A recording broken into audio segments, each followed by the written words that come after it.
Здравейте, приятели! Поредицата ние сме в зоологическата градина продължава и в момента се намираме при тигъра, който се казва Сашо, и човека решил да си почине, защото се е уморил от много работа. Ето го. А от другата страна ще видим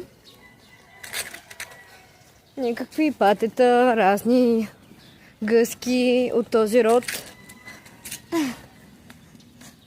А най-любимия ми екземпляр от тези животни е вълка, на който ето и Петела ни поздрави.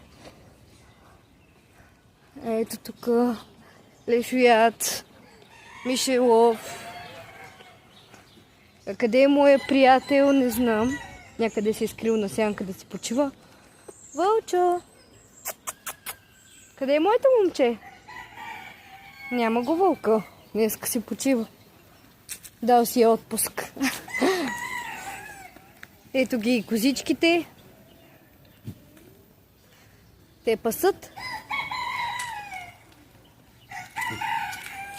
Да пасат трева.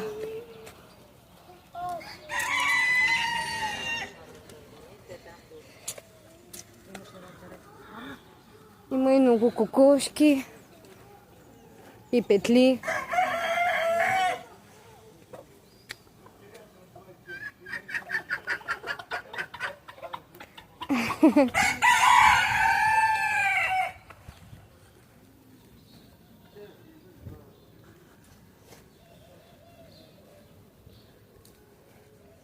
Така. А най-интересни са ми лебедите. А именно, тук живеят и лебедите. Ето имат си къщичка. Ето ги и патките. Този спи.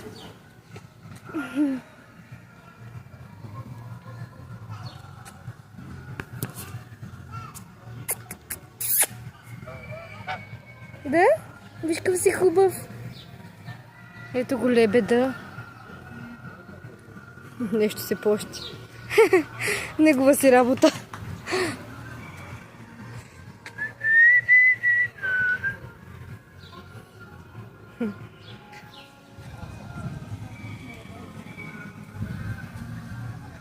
Има и други хора на острова, не съм само аз.